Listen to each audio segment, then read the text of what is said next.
Welcome back guys. स्वागत है आप सबका स्टॉकेस के निफ्टी और बैंक निफ्टी आउटलुक डेली में। यहाँ पर हम डिस्कस करते हैं कैसा रहा आज का मार्केट, क्या थे प्राइस एक्शंस, कैसे हमने उनको डील किया, क्या रह सकते हैं आने वाले दिनों में प्राइस एक्शंस, स्पेशली कल के लिए क्या लेवल्स रहेंगे। यहाँ पर हम वो भी चीज डिस्कस करते हैं मार्केट में क्या न्यूज फ्लोज है, उनका क्या क्या इफेक्ट रह सकता है।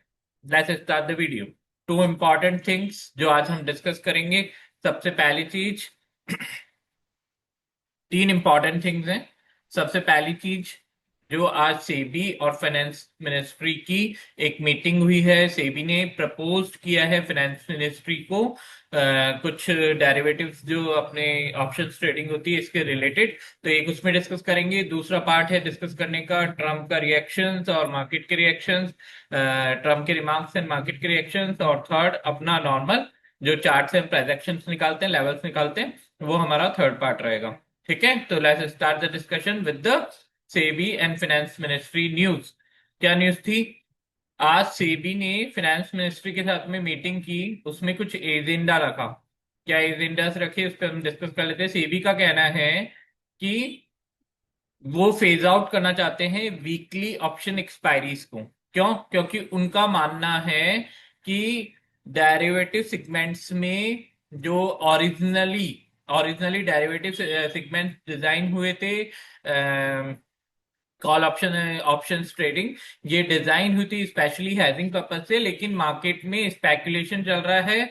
और वीकली एक्सपायरी, वीकली ऑप्शंस जो अभी भी दो बचे हुए हैं हमारे पास में, निफ्टी एंड, वैसे तो सेबी ने अभी कुछ टाइम पहले एक्शंस लिए ही थे, लेकिन अभी भी हमारे पास में दो वीकली एक्सपायरीज बची हुई है, सेंसेक्स की और निफ्टी की। तो सेबी ऐसे कहना चाहता है कि वीकली एक्सपायरीज जो होती है ऑप्शंस की, उसमें स्पेकुलेशन ज्यादा चलता है। हमारी रिपोर्ट्स कहती है कि 90%, मोर देन 90% लोग ऑप्शन एक्सपायरीज में पैसा गवाते हैं, लॉस में रहते हैं। तो उन्होंने सहारा लिया है रिटेल प्रोटेक्शन का, कि हम रिटेल जो ट्रेडर्स हैं उनके प्रोटेक्शन के लिए वीकली एक्सपायरीज को ब्रश अप करना चाहते हैं, फेज आउट करना चाहते हैं। उसके रिवर्ट में हम लोग बाय मंथली और मंथली साइकिल्स में एक्सपायरीज बढ़ाएंगे। ठीक है, स्पेकुलेशन को रिड्यूस करना, ये इनका मेन पर्पस उन्होंने बताया है, और एनकरेज करना लॉन्ग टर्म इन्वेस्टिंग को। ठीक है, थोड़ा सा देखो, सेबी है तो उस हिसाब से बोलना तो नहीं चाहिए, लेकिन सेबी के जो एक्शंस होते हैं वो हाथी के दांत दिखाने के कुछ और खाने के कुछ और होते हैं। वो जिस दिशा में जाते हैं, अब जिसका छोटा सा एग्जांपल लूं, जेन स्ट्रीट्स हैं, सबको पता है, क्लियर कट केस था। जेन स्ट्रीट्स ने 50,000 करोड़ रुपीस इंडियन मार्केट से कमाया। किसका कमाया? हमारा कमाया, रिटेल इन्वेस्टर्स का, रिटेल ट्रेडर्स का कमाया। ठीक है, तो उन्होंने हमारे पैसे को बाहर लेके गए। स्ट्रेटजीज जो उनकी थी वो ट्रैप करने वाली थी, मैनिपुलेटिव स्ट्रेटजीज थी। ठीक है, तो उनको आपने बैन किया। बैन करने के बाद में 50,000 करोड़ उन्होंने कमाया, 5,000 करोड़ का आपने फाइन लगाया, और फिर उनको वापस आपने मार्केट में इंट्रोड्यूस कर दिया, उनको वापस ट्रेडिंग करने का अलाउड कर दिया, है ना। तो ये कुछ चीजें ऐसी है कि जैसे जो हमारे नए पांडे जी हैं सेबी के, तो जो नए चेयरपर्सन है माधवी पूर्वज के बाद में, तो उन्होंने ऐसे बोला है कि जेन स्ट्रीट का जो डायरेक्टिव प्रॉप्स था उसमें हम कुछ स्ट्रक्चरल रिफॉर्म्स लेके आएंगे। और उन रिफॉर्म्स में से सबसे पहली चीज उन्होंने फाइनेंस मिनिस्ट्री को ये प्रपोज की है कि भी हम लोग वीकली ऑप्शन एक्सपायरीज को फेज आउट करेंगे। ठीक है, पहली चीज तो ये थी। दूसरी चीज ये है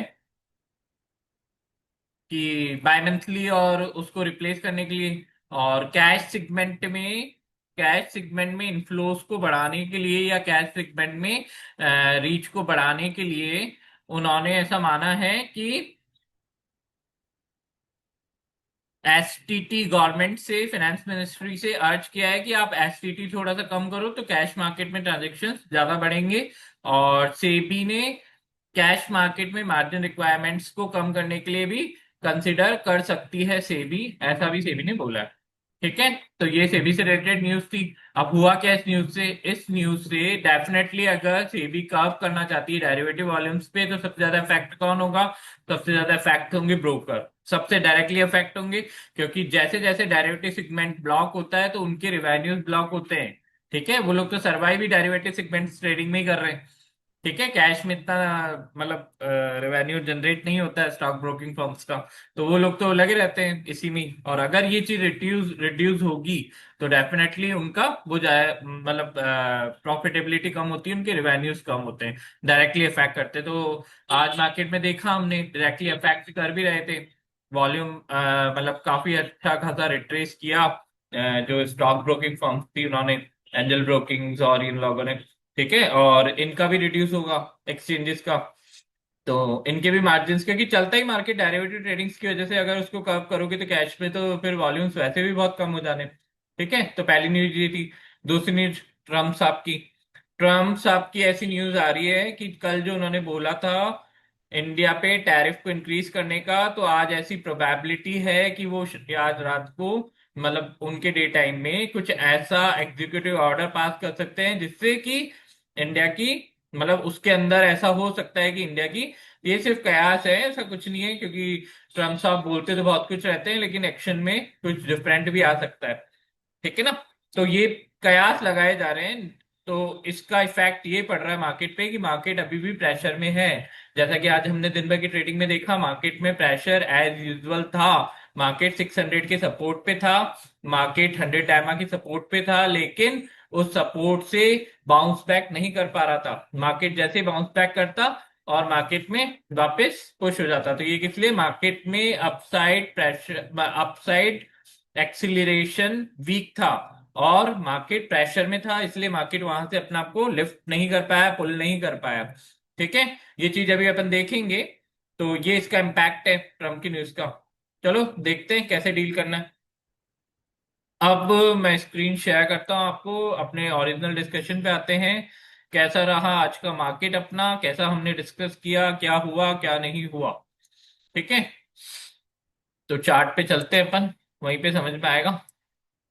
okay, I think my screen is clear. चलो, तो आज का अपना डिस्कशन क्या था, कल हमने डिस्कस किया था कि 600 पे सपोर्ट होगा। ये कल के लेवल्स अपने बने हुए हैं।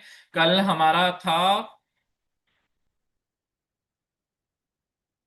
यस, 730 पे अपना रेसिस्टेंस था, जो हमारा इमीडिएट रेसिस्टेंस हमने डिक्लेयर किया था। ठीक है, आइडेंटिफाई किया था कि 730 पे इमीडिएट रेसिस्टेंस है, और हमारा इमीडिएट सपोर्ट था 680 पे।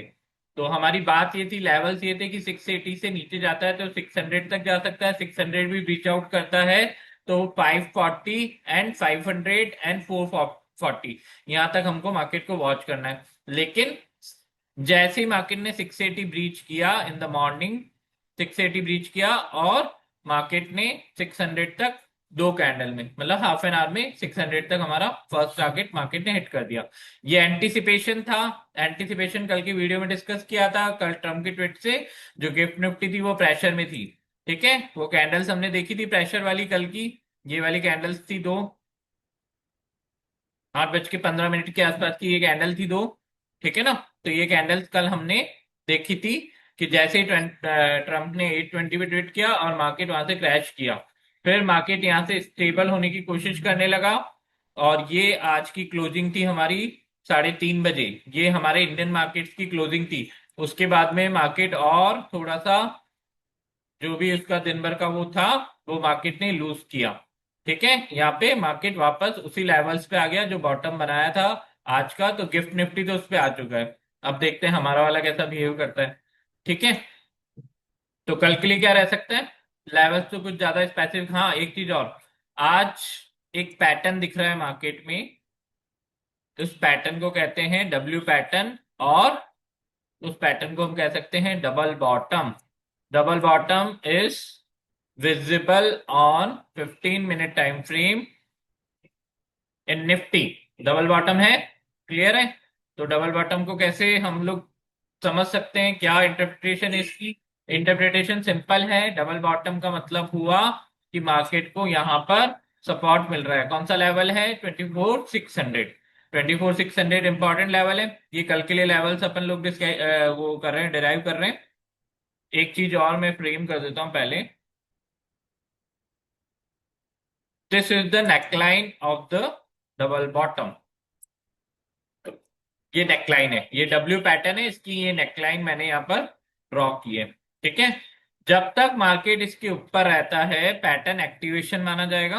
पैटर्न इज एक्टिवेटेड मतलब डबल बॉटम का पैटर्न का एक्टिवेशन ये क्रॉस करने पे होता है। आउटकम अपसाइड बुलिश पैटर्न है, डबल बॉटम। ठीक है, डिपेंड करता है मार्केट ऊपर सस्टेन कितना कर पाता है। ठीक है, पैटर्न बुलिश है क्योंकि डबल सपोर्ट है। डबल सपोर्ट के बाद में मार्केट, लेकिन इसमें एक ड्रॉबैक भी है। ड्रॉबैक क्या है? मार्केट ने मल्टीपल टाइम टेस्ट किया है। ये डेली टाइम फ्रेम का मैं वीडियो चार्ट दिखा रहा हूं आपको। ये डेली डेली टाइम फ्रेम का चार्ट है। देखो, मार्केट ने 100 डेमा को मल्टीपल टाइम टेस्ट किया है। ऐसा कहाँ देखा था हमने? ऐसा देखा था हमने 20 EMA की साइड में। ये रेसिस्टेंस को मल्टीपल टाइम मार्केट ने टेस्ट किया और मार्केट अल्टीमेटली नीचे शूट किया। ठीक है, मल्टीपल टाइम टेस्टिंग हुई, उसके बाद में अल्टीमेटली उसने अपना काम किया। ऐसा ही यहाँ कुछ बनता जा रहा है। मार्केट मल्टीपल सपोर्ट 3 टाइम्स तो बैक टू बैक 3 डेज में हुआ है, जिसमें एक माइन्यूट सा ब्रेचिंग भी है डाउन साइड में। और दो कैंडल्स यहाँ पर, एक कैंडल यहाँ पर भी दिखी थी जिसने भी 100 एमआ से सपोर्ट शो किया था। ठीक है, तो मल्टीपल टाइम टेस्टिंग हो चुकी है। सपोर्ट मल्टीपल टाइम टेस्टिंग में वीक होता है। इन केस अगर बुल्स यहां से प्रेशर लगाते हैं तब बुल्स इस मार्केट को ऊपर पुल कर सकते हैं। अदरवाइज 100 एमआ अब वीकन्स हो रहा है क्योंकि बहुत टाइम सपोर्ट दे चुका है। 2 बार तो आज देख चुके हैं हम। 2 बार तो 100 एमआ ने आज सपोर्ट प्रोड्यूस किया है। तो जितनी बार ज्यादा टेस्ट होगा मार्केट यहां से नेगेटिव रिएक्ट भी कर सकता है, ब्रीच आउट भी हो सकता है। इस प्रोबेबिलिटी के लिए मैंने आपको पैटर्न दिखाया। लेकिन इन केस अगर बुल्स, जैसा ये लास्ट में आज बुल्स ने काफी अच्छा पुल बैक किया, अगर बुल्स इसमें कैरी ऑन रहते हैं तो मार्केट अपसाइड लेवल्स भी दिखा सकता है। ठीक है, पैटर्न समझ में आ गया। नेकलाइन ब्रीच है। इमीडिएट रेसिस्टेंस किसको कंसिडर करेंगे? इमीडिएट रेसिस्टेंस कल के लिए 680 रहेगा। जब तक 680 मार्केट सिग्निफिकेंटली ब्रीच आउट नहीं करता है अपसाइड में, तब तक अपसाइड के लेवल्स हमारे लिए एक्टिव नहीं रहेंगे। एक्टिव कब होंगे? जब 680 ब्रिच आउट करता है। 680 ब्रिच आउट करता है तो 730, वही आज वाला लेवल अपना इमीडिएट रेसिस्टेंस वाला, 730 फर्स्ट लेवल। और ये 200 EMA जो कि थोड़ी सी ऊपर शिफ्ट हो जाएगी, तो 780 800 की रेंज सेकेंड लेवल रहेगा। 800 ब्रिच आउट करता है तब अपसाइड का अच्छा मूव देखने को मिल सकता है। अदरवाइज नीचे तक कभी भी सेलिंग आ सकती है। सेलिंग तो कभी भी आ सकती है, लेकिन एक कॉन्फिडेंस रहेगा जब 800 रीच आउट करेगा। उसका रीजन हमने कई बार उसमें डिस्कस किया है। ठीक है, तो 800 के पहले पहले लेवल्स क्लियर है। अगर मार्केट 680 के ऊपर निकलता है, 730 फर्स्ट लेवल एंड 780 800 की रेंज सेकेंड लेवल रहेगा। डाउन साइड में क्या सीन है? 600 इमीडिएट हमारा सपोर्ट है। ठीक है, नीचे क्लियर कर लिया। 530 फर्स्ट लेवल, 450 सेकेंड लेवल। अगर इस लेवल्स पे आता है, 500 के लेवल्स पे निफ्टी आता है इसको ब्रीच आउट करके, तो फिर हम लाइव में देखेंगे कि आगे हमको कैसे क्या करना है। सॉरी। ओके, पोजिशनली बात करने की जरूरत नहीं है अभी। इनफ टाइम है पोजिशनली बात करने के लिए, क्योंकि अभी 100 एमआ का सपोर्ट है और रेसिस्टेंस रेंज ऊपर अपने को दिख ही रहा है। ठीक है, अभी पोजिशनली अपन बात नहीं करेंगे। वो मतलब पुराना वाले थ्योरीज पे चलेंगे, पुरानी अप्रोच पे चलेंगे। ये इंटरडे की अप्रोच हो गई। एक बार डेटा देख लेते हैं। ओआई परसों एक्सपायरी है, डे आफ्टर टुमारो। आज ट्यूसडे हो चुका है। हमारे पास में significant OI, significant prices on ATM straddle approximately 180 190 का अभी भी प्राइस है। 2 दिन में एक्सपायरी है, तो इसको काफी मॉडरेट लेवल पे मान के चल सकते हैं। काफी अच्छे लेवल पे अभी भी है ऑप्शन की प्राइसिंग। तो दैट मीन्स मार्केट एक्सपेक्ट कर रहा है कि मूव मार्केट में मिल सकता है। ठीक है, मार्केट मूव एक्सपेक्ट करके चल रहा है इस एक्सपायरी में। आइदर साइड कहीं भी हो सकता है, इसमें नहीं दिख रहा है। वो हमको लेवल्स बाय लेवल्स आइडेंटिफाई करना पड़ेगा। सॉरी। ठीक है, इसमें भी देख लेते हैं थोड़ा सा। थोड़ा सा पीसीआर जो है हमारा